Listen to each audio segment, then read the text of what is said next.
Salutations à tous, nous sommes très contents une fois encore avec aujourd'hui pour nous voter pour la présente édition de cette série d'études bibliques. Je vais nous voir ensemble l'Église, Israël et les nations. Plus précisément, Dieu, le maître des temps et des circonstances. Son conscient qui est important en pile, bien, il est important en pile pour nous réfléchir sur la destinée des nations. Parce que, bon, c'est tendance dans la regard que dès qu'on dit Dieu, on dit de souhait Israël comme peuple de Dieu, ou bien encore l'Église comme fils de Dieu. Mais, tel n'est pas le cas. Bon Dieu est intéressé également aux nations. Il a un très grand intérêt pour les nations.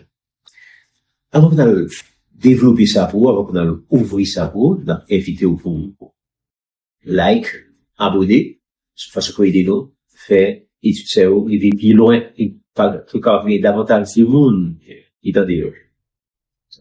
Donc, on dit que Dieu est intéressé de manière spéciale aux nations.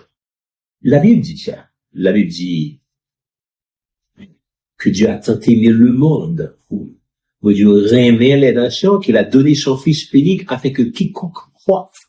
Donc, il y a un premier objectif pour les nations. Le premier objectif là, c'est le salut.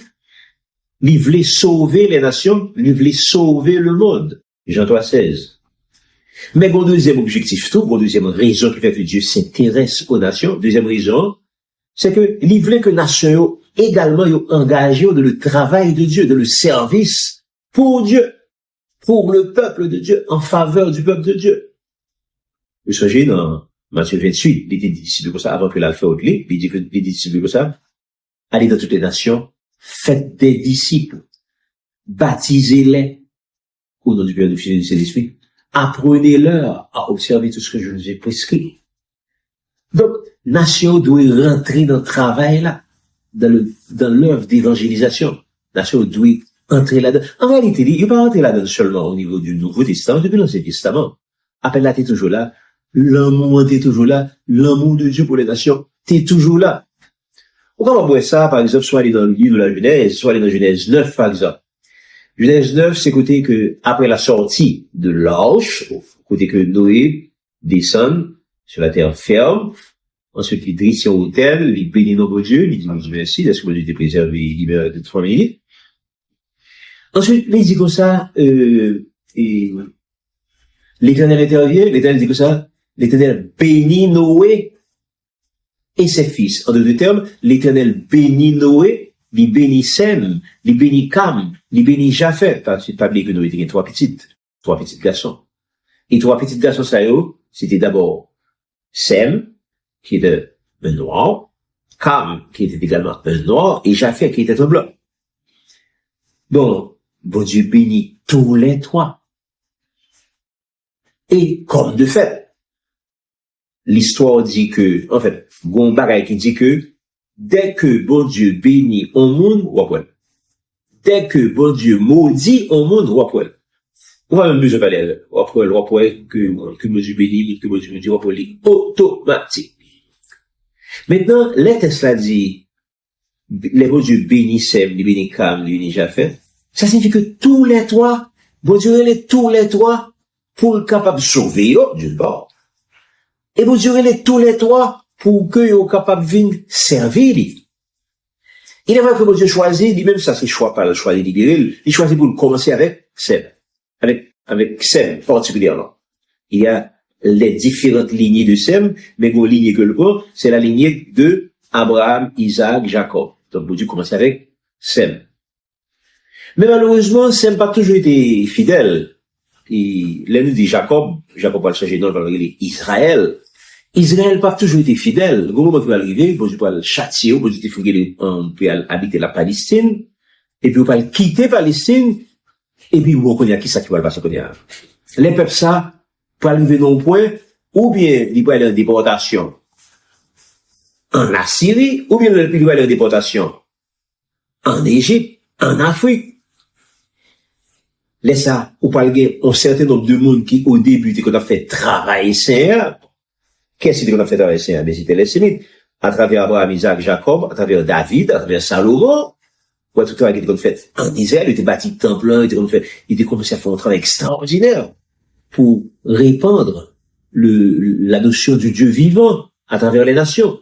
Gros tonton travail qu'il était commencé à faire. Mais après la déportation, il vient en quelque sorte rentrer dans la clandestinité. Il vient entrer dans la clandestinité. Il vient pas de du tout. Ça qui peut aller en esclavage, ça qui peut aller poursuivre des différentes persécutions qu'il peut aller subir. Eh bien, il a pas ouvert zèle encore en quelque sorte. Il a fermé zèle et vous pas parler de même encore. Il laisse à passer vitesse à qu'on y a. Puis, première vitesse, il est entré avec Sem. Et qu'on y a, il fait appel à Japheth. Et c'est peut-être raison ça, on va voir que dans Genèse 9, 25, l'elfin béni Sem, Cam et Japheth, il va parler à Japheth, il va adresser à Japheth, Japheth c'est le blanc, il va adresser à Japheth, il va dire Japheth comme ça, qu'il habite dans les tentes de Sem. Ça veut dire que Japheth habite dans les tentes de Sem. Et il dit ça depuis Genèse 9, 25, 26, 27. Qu'il habite dans les tentes de Sem. Ça veut dire que, ou chose que, habiter veut dire que, ou rester, côté comme on a été, c'est la qualité tout. On va l'apprendre tout dans les domaines. En d'autres termes, Sem sera comme un teacher, un professeur, comme t'as dit là encore, un modèle pour Japheth. Mais c'est là que Japheth va faire connaissance, il va prendre connaissance avec le vrai Dieu, le Dieu d'Abraham, d'Isaac et de Jacob. Pendant que Israël en déportation en Assyrie, pendant que vous parlez de masse population ça qui quitte le royaume du Nord, qui va aller en Assyrie, et puis de l'Assyrie, il va gagner les grandes steppes, les grandes plaines d'Asie centrale. De l'Asie centrale étant, il a plongé un petit peu plus au nord, il va arriver au nord, il va arriver jusqu'en Russie. Ensuite, il va aller à l'ouest, il va aller en Europe. Donc, c'est comme ça que toute zone va le peupler avec une nouvelle population, ça, après le déluge. Et c'est comme ça que toute zone va le peupler, il y en a plus l'autre. Et bien, c'est comme ça, tout, que masse de population, ça, il va le faire connaissance avec le Dieu d'Abraham, d'Isaac et de Jacob. Et c'est comme ça que d'une part, il va le sauver, ça peut sauver à sauver, et ça peut servir pour le servir. Mais c'est ça fait que, je dis, on va pouvoir que il y a des blancs qui comme bon Dieu. Il y a des blancs qui font un travail énorme pour l'évangile, qui font un très bel travail pour l'évangile. Donc, c'est façon de dire que les nations, ils ont appelé par Dieu, le sauver d'abord, et ensuite, ils ont servir Dieu. Maintenant, là, nous dit pour servir Dieu. Est-ce qu'il y a des évidences à travers la Bible de comment les nations, comment ils ont appelé par Dieu? Parce que nous toujours seulement une petite lignée de monde que Dieu servait de manière spéciale, même dans les temps anciens, bon Dieu, était un monde que l'on relait, et puis, monde, ça, bon Dieu, qu'on servait avec eux, il fait des choses de grandes choses, des choses merveilleuses pour Dieu. Et pas seulement dans la lignée d'Abraham, d'Isaac et de Jacob, évidemment, mais dans l'autre lignée autour. Est-ce qu'il y a évidence que mon Dieu servait avec l'autre manière? Oui, certainement qu'il y a évidence que mon Dieu servait avec l'autre manière. Parce que soit les dans psaume, 46, il dit comme ça que tous les dieux des nations sont des idoles. Donc, les nations qui pas contre Dieu, eh bien, eux-mêmes, ils sont dans l'idolâtrie. Mais pendant que la plupart des nations de l'idolâtrie, mais il y a là-dedans qui compte bon Dieu tout. Parce que soit les psaume 47, le verset 5, je vous clame l'Égypte et Babylone parmi ceux qui me connaissent.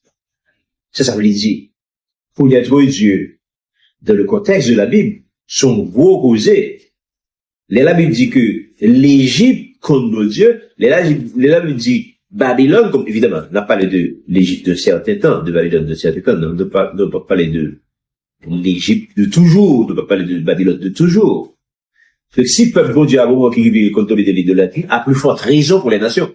Mais ça veut dire quand même que l'Égypte te connaît bon Dieu. L'Égypte te connaît bon Dieu. Et Babylone tout, fait des moments qui vivent, Babylone te connaît bon Dieu.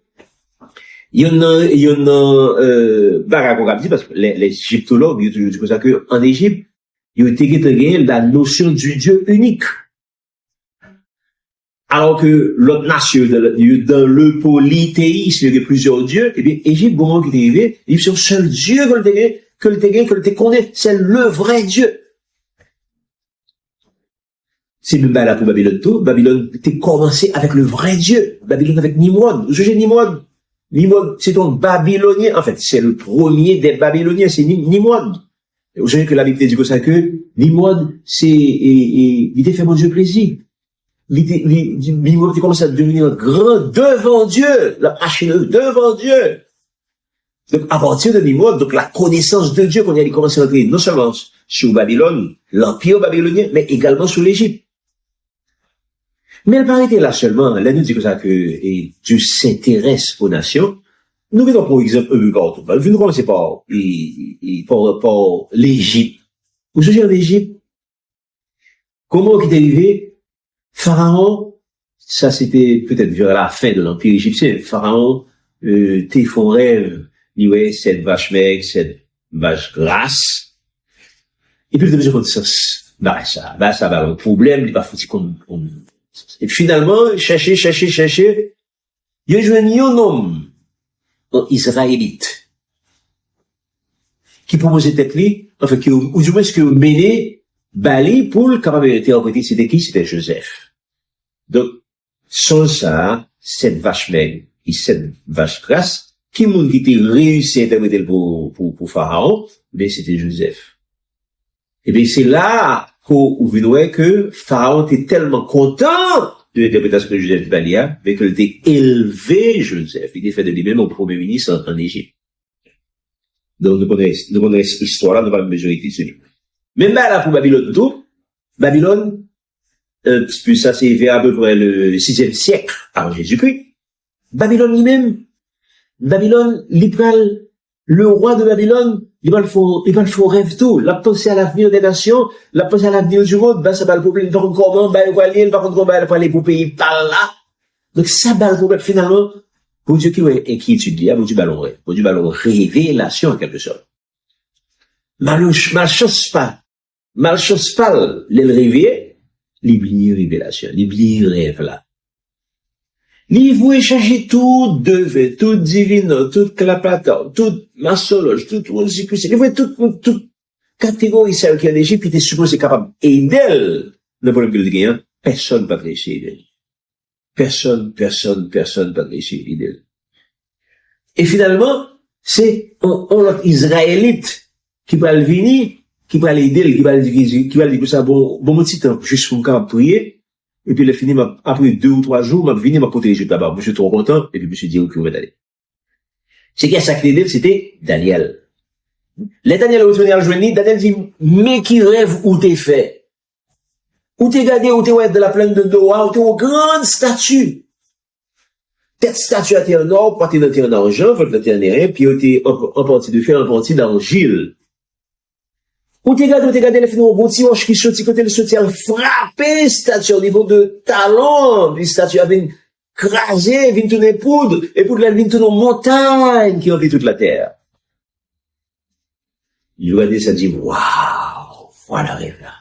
C'est là, ça le songer exactement, c'est exactement ce que ça a fait. Donc, c'est une façon de dire encore que, bon Dieu, le Dieu de Daniel, le Dieu d'Abraham, le Dieu de Daniel, mais c'est Dieu qui agit là encore pour nation ça, la nation babylonienne, pour l'attirer à lui-même, pour le faire connaître que Dieu, c'est le Dieu de toutes les nations. Il n'est pas Dieu seulement Dieu d'Israël, mais il est également le Dieu de toutes les nations. Ah, il est ça. Et beaucoup de que les Libanais arrivés, ils disent ça. Ah, il reconnaît que pas l'autre Dieu que le Dieu de Daniel. Un Dieu qui est plus grand que le Dieu d'Abraham, d'Isaac et de Jacob. Donc, en dit, mon Dieu, lui, invité tête, lui, de la nation, une fois encore, lui fait ça, les gens, avec mon livret, mais, sauf façon pour montrer que Dieu s'intéresse aux nations. Donc, ça, c'est une très belle expérience pour Babylone, pour les Nebuchadnezzar. Et voilà, puis devant, au niveau de l'Empire de Perse, même là, elle va arriver toujours. Il y a plusieurs épisodes. Il y en a un épisode qui peut être intéressant, c'est là, bon Dieu parle avec Cyrus. Cyrus, roi de Perse, il va dire comme ça, ah, il voulait pour le peuple retourner à Jérusalem, puis aller reconstruire le peuple, puis aller réparer les murailles, etc., pour aller mettre des pieds à camper. Ah, Cyrus, trop content. C'est ainsi que Louis, Esdras, Néhémie, Zorobabel, avec toute l'équipe avec eux. Toute l'équipe avec eux, qui était monté à peu près 49 000 monde, selon sa texte dit dans Néhémie, dans Esdras, Donc, il y a 49 000 juifs qui quittaient l'Empire Médo-Perse, et puis qui retournaient en Palestine pour reconstruire la muraille de Jérusalem, pour reconstruire le temple, etc., pour le faire job ça. Donc, ça, c'est notre exemple encore, au niveau de l'Empire Médo-Perse, qui montrait que Dieu s'intéresse aux nations. Donc, l'Égypte, nouveau exemple qui soutient l'Égypte, l'autre qui soutient Babylone, il y a une qui soutient l'Empire Médo-Perse, et il y a une qui soutient également dans l'Empire romain. Dans l'Empire romain, on parle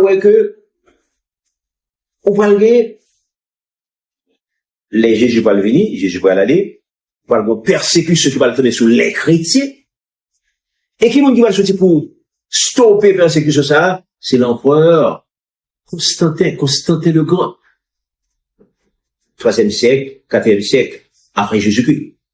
Et c'est toute pile persécution qui était gagnée sous Dioclétien, qui était gagnée sous Domitien, sous Léon, il était comme pour les chrétiens ouverts dans les arènes sauvages, bête à manger tout cru, tout vivant. Donc, gros persécution. Néron même ne met du feu dans Rome et puis il a fini de dire, non, c'est chrétien qui fait ça. Ah, bah, je sais, ça va le faire chrétien. Donc, chrétien était pas son misère, véritable misère. Et qu'est-ce que vous allez l'utiliser pour stopper misère ça, pour stopper persécution ça? C'est Constantin, l'empereur Constantin. Ça passait, monsieur Tabal mené en bataille, sur l'aqueduc sur le pont de Vilnius. Et puis, contre l'empereur de Maxence. Et puis, nous avons réfléchi sur comment on va mener bataille ça, et puis il dormit dans le rêve là, il faut rêve, et puis il y a un roi qui peut être dans le ciel là, et puis il y a un étendard qui se dit quoi, étendard là marqué, in hoc signo vinces. Par ce signe de la croix, tu vaincras. Monsieur Couronne l'aime suivi, puis il dit, le signe de la croix, c'est le signe, qui est-ce qui croit dans un autre? C'est Jésus-Christ, c'est les chrétiens qui croient. Donc, qu'est-ce que ça voulait dire pour lui-même? Ça voulait dire que l'elfine converti au christianisme, eh bien, on va le marcher pour le dire pour lui. Effectivement. Il dit comme ça que, il parle de la bataille là. S'il réussit la bataille là, la converti au christianisme, il a stoppé toute persécution contre l'église. Effectivement. La bataille là, il gagne bataille là, et c'est comme ça que persécution d'ailleurs, puis l'apôtre qui était mort de persécution ça yo, eh bien, Constantin mettons frein dans la persécution ça yo. Donc, c'est ainsi que, donc, là, dit que Dieu s'intéresse aux nations, vous Dieu, il est réellement intéressé aux nations. Il est intéressé d'abord pour le sauver, bien entendu, je ne te dis là, et il est intéressé également aux nations pour que les nations capables de venir servir. Et vous parlez que c'est justement là que, après Constantin, il va utiliser la population blanche qu'on y a, surtout dans le cadre du christianisme. Les qu'on y a, ils vont faire un travail extraordinaire au niveau du christianisme. Pour recevoir la parole de Dieu, pour préserver la parole de Dieu, pour répandre la parole de Dieu, un peu partout à travers le monde. Je dis, l'écrasante majorité de outils que chrétiens utilisaient, eh bien, c'est population ça qui crée, qui vient avec eux. Si nous prenons les Bibles, les chants, tout matériel que utilise de l'église, eh bien, c'est vous-même qui faites ça. Donc, de façon que l'œuvre du religion dans le service, est utile pour le service à toutes sortes de capacités. Pas seulement pour prêcher, pour enseigner, pour prophétiser, mais également dans toute l'autre section pour organiser l'église, pour organiser le temple, pour organiser toute l'œuvre de Dieu d'une manière générale. Donc, Dieu s'intéresse aux nations. Il n'est pas intéressé seulement à Abraham, Isaac, Jacob, aux chrétiens, aux juifs, à une seule seulement. Non! Il n'est pas intéressé à une seule seulement. Il s'intéresse aux nations. Et peut-être si on a un plus bel exemple de Dieu qui s'intéresse aux nations, nous prenons de l'état moderne. Nous parlons de l'état moderne. Bon Dieu va nationaliser les nations de la terre, ni les nations noires, ni les nations blanches, il va l'utiliser pour son service, dans le travail. Dans le travail, parce que c'est le problème que peuple bon Dieu a.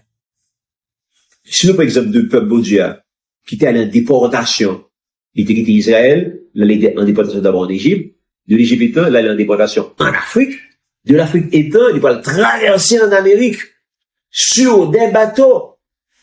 Il va traverser en Amérique comme esclave. en sorte que tout ancien esclave ça, ce sont des juifs du royaume de Juda. Donc, ce sont là qui démontrent à différentes reprises, et il a toujours dû, il va même suspendre. Donc, ce sont des juifs du royaume de Juda. Or, il se trouve que les juifs, qu'on n'arrive pas à arriver en Afrique, de l'Afrique étant, ils vont traverser en Amérique sur des bateaux, pour arriver l'autre bord, comme esclaves.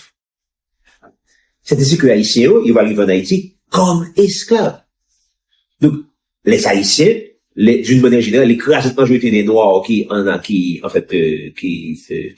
je veux dire, les Afro-Américains, qui ne sont pas des Afro-Américains, qui sont des Noirs américains, ni Haïtiens, ni les Antillais, etc., de manière générale, ni Noirs qui en Amérique du Sud du tout, eh bien, ce sont des gens qui sortis, non, Jacob, sur des bateaux, genre Deutéronome 28, 68, t'es dit là, ils étaient sur des bateaux, ils arrivent en Amérique comme esclaves. Et je dis, ce sont des fils d'esclaves que jodi, moi, exemple, dans l'histoire récente, qui montre comment, bon Dieu, Jodia, bon Dieu, même je l'ai utilisé Cyrus, eh bien, il continuait à utiliser des chefs d'État Jodia pour améliorer le sort de son peuple qui a passé par une série de difficultés. Est-ce que vous connaissez que les peuples afro-américains étaient esclaves aux États-Unis? Bon Dieu, utilisait un président américain pour stopper l'esclavage ça. Comment s'appelle-t-il? Il s'appelle Abraham Lincoln. Maintenant, c'est l'exemple pour montrer que président, même le président, c'est Dieu qui élève, c'est Dieu qui abaisse selon sa volonté. C'est pas un hasard. Des fois, ouais, tel moun ou elle monté, et puis, ou bien l'abaissé, tel autre là, lui monté tout, et puis, au moment où que l'abaissé tout. Bon exemple, nous parlons pour qui parle montrer exactement qui s'appelle obéir. Nous allons mettre ça ensemble après, au cours de pause. Exactement, par le bas, là, pour le fort, ouais, on serait de coïncidence extraordinaire, qui montrent que Dieu s'intéresse aux nations, pour ils ont parlé, ils ont se dit, pour le salut, pour le service. Et que, pour ce faire, il est le maître des temps et des circonstances. Il est le maître de l'histoire. Il fait ça, il utilise mon livre, les gens, les façons, pour exemple, c'est l'exemple de Abraham Lincoln. L'histoire rapporte que, bon Dieu, il est Abraham Lincoln. Ça veut dire que Lincoln, lui, il est deux présidents, qui a deux intervalles différents de l'histoire. Premier, c'est Abraham Lincoln, deuxième, c'est John Fitzgerald Kennedy, dans le pays ça qui est les États-Unis. Premier président, Lincoln, le bon Lincoln, selon les chercheurs, simplement, bon, là, sont ceux de recherche qui fait, et qui mettent en évidence, et qui mettent donné ça en évidence. Le mot Lincoln, il y a 7 lettres là-dedans. L-I-N, Lincoln, C-O-L-N. Donc ça fait 7 lettres.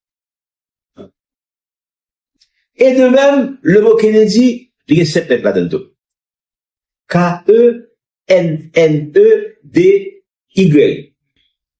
Il y a 7 lettres là-dedans. Donc, ni Lincoln, il y a 7 lettres, ni Kennedy, il y a 7 lettres. Lincoln, lorsqu'il était jeune, il a été élu au Congrès en 1846. 1846. Ça fait au 19e siècle. Donc, pas oublier, non? Lincoln, élu au Congrès des États-Unis en 1846. John Fitzgerald Kennedy a été élu au Congrès des États-Unis également en 1946. Exactement 100 ans plus tard, un siècle plus tard. 1946. Abraham Lincoln fut le président, donc nous dit que l'entrée au Congrès en 1846, puis il a élu président en 1860. Et John Fitzgerald Kennedy pour être élu président en 1960. Ah, ben, elle a commencé l'étoile, là. Donc, c'est là de cette lettre, Guillaume, qui a fait au Congrès en 1856, disait notre 100 ans plus tard en 1956, Parce que premier maintenant, Lincoln, qu'on a élu président en 1860, Kennedy tout, il va être élu président en 1960.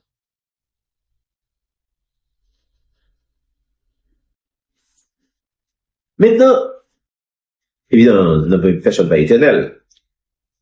Le président Lincoln, il fait temps par là, le passé, son successeur s'appelle Johnson. Et Johnson, ça, il était né en 1808 plutôt. Donc, Johnson qui était remplacé, président Lincoln, non? Il était né un jeudi en 1808. Et de même, le président Kennedy, il va remplacer tout par un Johnson tout, Lyndon Johnson, qui lui-même tout, il est né en jeudi en 1908. 100 ans plus tard. Oh.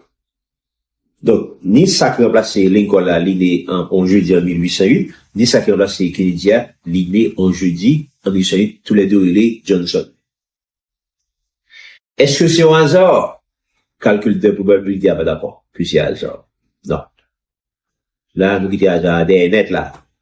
Là, on mec à agir là, on mec à pousser bagaille, on mec à organiser bagaille là. Non, là, on pas dans hasard même là. Là, on pas dans hasard même. Qui pourcentage de chance qu'il y a pour que tout événement ça arrive avec une telle régularité? Juste par hasard. Non. Soit aller en mathématiques, mathématiquement impossible. On nous continue. Pendant que Lincoln, il était président, il était habité la Maison Blanche, pas vrai? Il perdu un petit monde pendant que il habitait la Maison Blanche là. Un petit qui mourit en dedans.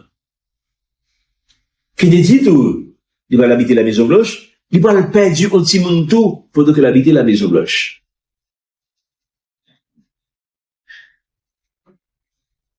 Et finalement, tous les deux films fait coup, tous les deux vont mourir. Comment? Eh bien, Abraham Lincoln sera assassiné avec quelqu'un qui va tirer une balle dans la tête.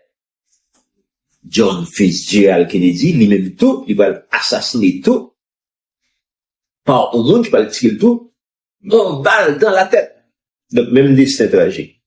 Même parcours, même toute bagaille, même destin tragique. Et maintenant, il y a quelques particularités, il y a quelques petits bails qui sont un petit peu différents pour les deux qui vivent là. Par exemple, Lincoln sera assassiné dans un théâtre qui s'appelait Ford. Et ça, c'est le président Lincoln. Donc, le président Lincoln, il va assassiner dans un théâtre qui est Ford. Le président Kennedy, lui-même, l'a assassiné dans une voiture créée par Ford, qui sont Lincoln Continental. Dans les deux cas, ni pour Lincoln, ni pour Kennedy, assassin, il va le tuer par balle avant de le pousser. Donc, ça fait pour Lincoln, il tue assassin, Lincoln là, par balle avant de le pousser à fait. Kennedy tout, assassin, il tue par balle avant de le pousser à fait tout. L'autre particularité qu'on a, c'est que quelques jours avant l'assassinat de Kennedy, les grands secrétaires qui mettaient en garde contre un série de dangers que l'IWE qui venu contre le président, non. Le président n'a pas le signe de problèmes graves. Il fait révélation, il fait réel, il fait un il dit non. Il met le président au courant. Comme si il avait dit pour le point, évidemment, pour des précautions, certes, mais quand même, on connaît que de ce genre de choses, où il y a des mots qui toujours fait rêve, fait ceci, fait cela. Mais ce que t'es là tout, ce que t'es là parlé, le président lui dit, non, lui, ouais, qu'il y a des problèmes comme venir. Comment secrétaire elle elle s'appelait Evelyn Lincoln. Donc là encore, secrétaire président Kennedy, qui t'a averti de tout problème qui va le gagner, elle s'appelait Evelyn Lincoln. Et finalement, pourquoi tout ce luxe de détails sur des anciens présidents? Mais l'on met dans le contexte de l'histoire générale, ou joignent que, de même que, en Égypte, bon Dieu t'a utilisé Pharaon pour être capable d'alléger les souffrances de son peuple qui était esclave en Égypte. Pas vrai? Il t'a dit, si peut-être ça Moïse t'a auprès de Pharaon, il dit, let my people go, puis le peuple va aller. Pour être capable d'extraire le peuple là de l'Égypte et tout, pour qu'il aller. De même que à Babylone, les beaux dieux, pour le voir le peuple, il y a une déportation en Babylone. Le peuple a pas déporté à Babylone. Eh bien, il parlait avec le roi de Babylone, Nebuchadnezzar, qui était bien recevoir, et c'est d'ailleurs la raison pour laquelle dans Jérémie 24, dans la parabole des figues de Jérémie 24, c'est un enjoint à peuple hébreu, là que va le déporter, là que va aller en déportation, pour qu'il y aille à Babylone et non pas en Égypte. À Babylone, il y a mieux traité, il y a mieux recevoir, il va souffrir un pile si aller à Babylone. Alors que si aller en Égypte, il pas bon pour eux. Parce que, gon prophétie capitaine l'Égypte, gon prophétie capitaine en Afrique. Prophétie c'est Deutéronome 28, 68, capitaine yo. Ou à retourner en Égypte, ou va le réduire en esclavage sur des bateaux, ou va en Égypte sur des bateaux. Donc, on est capable de voir que là, son allusion à peine voilée de sa capitaine yo en Égypte, de sa capitaine yo en Afrique. Non, il va me répéter pour, on a parlé du peuple hébreu qui va le déporter en 70 après Jésus-Christ par les troupes du général Titus. Il va le déporter en Égypte. D'abord, et de l'Égypte étant, il y a un pilote cap tout descendre le Nil, et puis il tout descendre en Afrique. Plus ça que là déjà.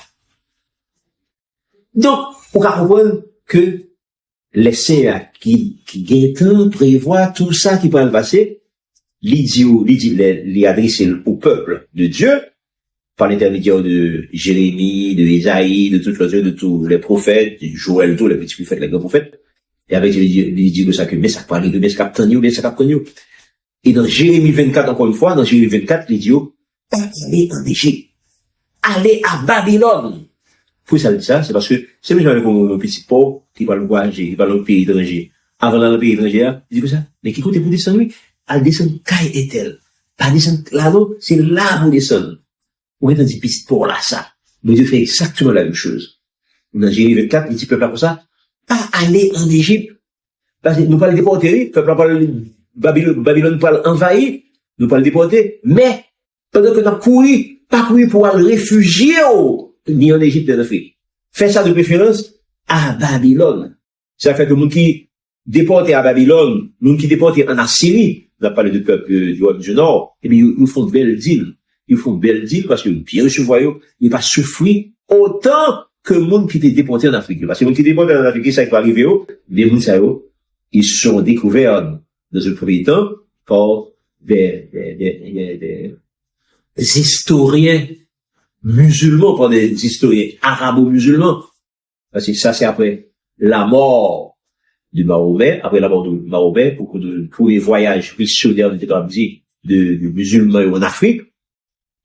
Mahomet mourit en 632 après Jésus-Christ. Donc, disons, à partir de 700, dans le 8e siècle, tout voyage missionnaire au 8e siècle en Afrique. Mais c'est à ce moment-là que les musulmans, les historiens musulmans, tant Ibn Khaldun, tant Al-Idrisi, monsieur Sayo, vont rapporter de leurs écrits, de leurs ouvrages, ils vont rapporter que on a découvert en Afrique un peuple du livre, maudit par Dieu, prêt à être réduit en esclavage. Non, moi, mais ça t'aurait pas.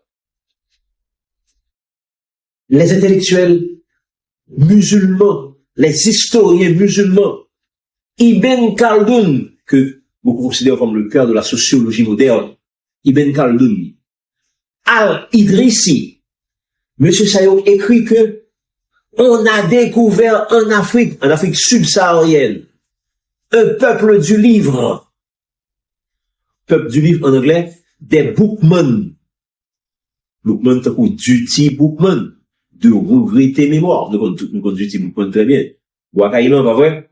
Ah ben, nous avons découvert un peuple du livre. peuple du livre en anglais, c'est Bookman. Et comme par hasard, vous étude qui fait à l'université Sherbrooke, à Montréal, qui montrait dans l'étude ça, que à Saint-Domingue, il n'y avait pas que d'outil qui s'appelait Bookman. C'est qu'on paquet d'esclaves encore qui étaient les Bookman. Hey, Bookman. Il y a pile l'autre qui étaient c'est pas d'outil seulement qui étaient les Bookman. Et pour ça que étaient les d'outil Bookman, c'est parce que d'outil était toujours un petit livre, que le mettait en dedans, poche chemise, pas en dedans, un petit livre qui écrit droite, à gauche. Or, qui langue, qui bon, ce genre d'écriture, qui permet d'écrire de droite à gauche. Je pense que je me trompe. Bon, encore. Dans le livre ordinaire, par exemple, dans la Bible, ça qui est devant là, m'appelait commencer de gauche, pas vrai? M'appelait de gauche à droite. Mais dans le livre, pas beaucoup, dans lui-même, il lit de droite à gauche, il fait l'inverse, le chemin inverse. Or, qui langue, qui fonctionnait comme ça, qui demandait pour lire de droite à gauche. Eh bien, c'est les langues arabes, d'abord, et bien sûr, c'est l'hébreu. Ah. Donc, c'est façon de dire que Duty Bookman, ou bien c'était un arabe, ou bien c'était un hébreu, ou bien il était d'origine arabe, ou bien il était d'origine hébraïque. Ça, c'est toute une discussion. Ça a tranché déjà, débat, ça a tranché déjà. Tout le monde qui pensait que Duty Bookman était d'origine arabe, il est tombé. Il est tombé dans l'âge. Donc, Bookman était d'origine hébraïque. Bookman était d'origine sémitique. Même avec l'autre esclave, tout d'ailleurs. Donc, c'est peut-être ça que, il y a des recherches qui fait, et il moment arrivé, pour nous meubler tête, nous, pour qu'on ait exactement comment on va arriver. C'est un devoir. Parce que, les débat que vous dites, sur les formations, bah, il y a vraiment beaucoup d'accord, il y a vraiment beaucoup pas d'accord, il y a vraiment beaucoup content, il y a vraiment beaucoup pas content, il y a vraiment beaucoup pas de bravo, bien beaucoup fâché, quel que soit le sentiment pour gagner, dans la vie. Pas vrai? Dans la vie, il y a des choses qu'on choisit, ou qu'on choisit qu'on pas l'habiter, ou qu'on choisit qui rate pour mettre, ou qu'on choisit qui soulier pour mettre, ou qu'on choisit amis, ou qu'on choisit profession. Mais il y a des choses dans la vie qu'on ne choisit pas. On ne choisit pas son père. On ne choisit pas sa mère. On ne choisit pas ses frères et sœurs. Non. C'est gado un tel, c'est maman, c'est gado un tel, c'est papa, c'est gado un tel, c'est tonton, ça c'est grand-papa, etc. C'est gado comme ça. Faut pas gagner absolument rien. Pour capable faire la donne, ou pas gagner pour quasi dans ça. C'est gado le fait, il fait comme ça. Donc, en Afrique, monsieur découvrit un peuple du livre. C'est-à-dire, un peuple de la Bible. C'est ça qui est du livre, là. On parle de la Bible ici. Il a découvert au peuple de la Bible, maudit par Dieu, Deutéronome 28, 68. Prêt à être réduit en esclavage. Et le premier monde qui va réduire en esclavage, c'est les Arabes. À travers ce qu'on appelle la traite négrière arabo-musulmane.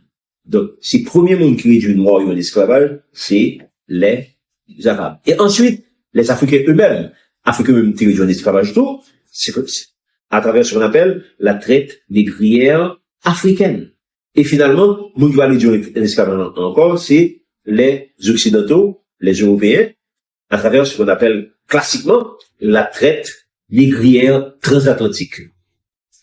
Et ces traites négrières transatlantiques-là, c'est les qui parlent fort en Amérique, c'est les qui parlent faire que Haïti rive côté que rive là, tout le monde sait où on parle, tout le monde sait qu'ils sont des anciens juifs, des anciens d'origine sémitique, ni haïtiens, ni noirs américains, ni noirs antillais, ni noirs qui est en Amérique centrale, en Amérique du Sud, etc. Tout, c'est la même origine là. Parce que c'est le même bateau négrier, là on prend le parcours des différents bateaux négriers, qui pourraient de tous côtés que en Afrique, qui pimpent d'une part, et l'on analyse côté que ceux-ci, côté que pour eux, ouais, c'était des zones habitées par des sémites, réfugiés d'Israël. Donc, il y a toute histoire autour de questions ça, que dans les temps mais ça, ce qui est important, je veux dire, nous t'avons dit pour ça que, les bons dieux choisit Égypte, il choisit Pharaon pour protéger ses enfants en Égypte. Il choisit Nebuchadnezzar pour protéger ses enfants à Babylone. Nebuchadnezzar il recevoir il pas fait abus. Ah ouais, ça l'a abordé. Ensuite, au niveau de l'Empire médo-perse, il manquait pour un coup, au niveau de l'Empire médo-perse. Il manquait pour un gros coup, au niveau de l'Empire médo-perse. J'ai Esther, Mardoché, Amant, eh bien, il était manqué disparaître, il était manqué disparaître. Papa était manqué réduire au X. C'est Mardochée qui campait là. Pas vrai? Amant était disparaître, et puis, Mardochée est revenu auprès de Esther est revenu auprès du roi, et finalement, il a sauvé. Donc, il manquait un coup grave durant l'Empire Médo-Perse. Maintenant, au niveau de l'Empire grec, ça, n'a pas tourné sur au niveau de l'Empire grec, parce que ça, c'est avec Alexandre le Grand, qui lui-même, pour Dieu, parler avec Alexandre le Grand tout, au profit de son peuple, parce qu'il est Alexandre par l'arrivée d'Israël. C'est une longue histoire, n'a pas tourné sur ça. Maintenant, lorsqu'il était l'Empire grec, on est sur l'Empire romain, peuple a commencé à persécuter déjà. C'est Romain, ça, qui tue Jésus-Christ, c'est, Jésus, Pilate dit que pas une fois rien, mais Pilate tue quand même. Pilate d'accord pour mourir, quand même. On peut pas dire comme ça que, ou le monde n'est pas coupable, et pour d'accord pour mourir, ou quitter le mourir, ça c'est pas sérieux. Et puis, non seulement ça, les 12 apôtres, ils vont mourir de mort violente. En bas persécution romaine. Ou va le Néron va le brûler Rome. Il va dire c'est chrétien qui fait ça. Et puis, il a une arène sauvage, bête, manger aux chrétiens, pour les chrétiens souffrir en pile. Finalement, qu'est-ce qui va le mettre fait dans ça? C'est l'empereur Constantin. Si même Dieu va parler avec elle, Dieu parle en bataille, puis il va l'on croire par être dans le ciel là, puis il croit qu'on est d'or, la donne qui marque in hoc signo vinces. C'est-à-dire, par ce signe de la foi, tu vaincras. Ça, c'est bon, je peux pas parler avec tout ça. Il comprend le message là, monsieur, la bataille là vraiment, il y a une bataille là, et puis, monsieur converti. C'est comme ça que persécution romaine, maintenant, il vient stopper, et que qu'on a pris ça, l'islam qu'on a, il est capable d'étendre sur tout l'empire romain, grâce à Constantin, il était capable de dire. Donc, mon Dieu, utiliser Constantin dans ce sens-là. Il est vrai que Constantin, il y a un problème de oui, parce que pendant que, il peut mettre que persécution stoppée, mais il peut mettre que un pile fatra de la tradition païenne rentrer dans le christianisme. Ça, sur le débat, nous parler de ça déjà, n'a rien à retenir sur lui. Mais, nous avons dit qu'il était très utile quand même, parce qu'il peut permettre que, gros persécution qui était contre chrétien, et Constantin était mis donc frein à ça. Eh bien, c'est dans ce contexte que, qu'on y a nous, que les peuples là, peuple va venir, peuple là, Moyen-Âge passé, les Moyen-Âge finis passé, on va arriver dans 1400, 1500. Mais, finalement, nous allons arriver au point que, musulmans, on va dire que découvrir le peuple du livre en Afrique. Le peuple du livre là, qui était en déportation, qui était déporté en Afrique. Le peuple du livre ça, c'est Boukman qui était déporté en Afrique. Il parle réduire l'esclavage à travers les différentes traites négrières. Et dernière traite négrière là, c'est une terrible, c'est une traite négrière transatlantique là. Eh bien, maintenant, le peuple là a souffert en bas esclavage là, face à ce qu'il a fait dans le Nouveau Monde. Eh bien, le peuple là, il a envoyé, c'est à, il va voir Moïse, non? Mais elle suscitait un homme aux États-Unis. Et qui est-ce aux États-Unis qui va mettre fin à l'esclavage de manière officielle? Et c'est là, il tellement mettre officiel que il va lui faire la guerre, peut-être, ben ça. Il va faire la guerre de sécession, peut-être, avec ça. C'est l'histoire d'esclavage que quelqu'un qui d'accord, quelqu'un qui va d'accord. Il va faire la guerre avec eux. Cet homme s'appelait comment? S'appelait Abraham Lincoln. Mais c'est de lui-même que nous parlons aujourd'hui, hein. Que, façon de présenter aujourd'hui, à chaque façon pour nous faire comprendre que Abraham Lincoln lit dans le plan de Dieu. C'est bon Dieu qui voulait pour le venir comme ça. Bon Dieu montre tout détail que Abraham Lincoln, comment que le relier avec John Fitzgerald Kennedy, et bien bon Dieu permet de nous montrer que il est le maître des temps et des circonstances, non seulement dans le monde, il est contemporain, mais également aux États-Unis. Et dans le monde, et tout notre côté que petit Lio, capable. Donc, il utilisait Abraham Lincoln pour Abraham Lincoln faire un main levée sous petit Lio, c'est-à-dire les Juifs noirs. Les Juifs noirs, il utilisait Abraham Lincoln dans ça, et ça fait que je dis, justement, nous parlons de lui-même, bon, tout il décaille ça, pour montrer que, mais bon Dieu, sur événement ça, mais bon Dieu, sur circonstances ça, circonstances qui entouraient la montée et la mort de Abraham Lincoln, qui reliait avec monter et bord de Kennedy. Depuis, ils marchent ensemble un petit peu. Donc, tous les deux chefs d'État, ça y est, tous les deux. Mais mon Dieu là, mon Dieu connaît que là, et c'est mon Dieu qui permet que vous, qui parcours que vous connaissez que vous guerre. Je pense de dire que Dieu est le maître des temps et des circonstances. Dieu est le souverain de l'histoire.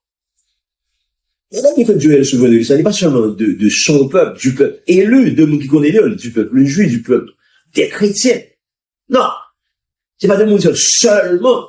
Mon Dieu fait salver dans le monde entier. Il fait salver dans le monde entier. Donc, je dis en sorte que, puis on dit que, bonjour, la fait, que mon Dieu va connaître, mon Dieu va connaître, ça, eux, fait ça, non, non, non, non, non, non, non. Et les barres qui arrivent, c'est parce que mon Dieu voulait pour nous arriver, mon Dieu d'accord pour que nous arrivions. Ça fait que, il va jamais trop petit pour que nous prenions conscience de ça. Pour que nous toujours aller, chaque fois que le peuple, bon Dieu, a traversé des circonstances difficiles, des circonstances que le pas habitué connaît, que le pas habitué de vivre, il est toujours bon pour descendre de la prière, pour que Dieu, pour mettre au courant de tout ça qui va passer. Pour qui ça? Parce qu'il est le maître des temps, il est le maître des circonstances, il est le souverain de l'histoire. Le jour que le peuple bon Dieu n'a pas conscience de l'aspect ça, mais la ville a pris douce sur la terre. Que mon Dieu bénisse.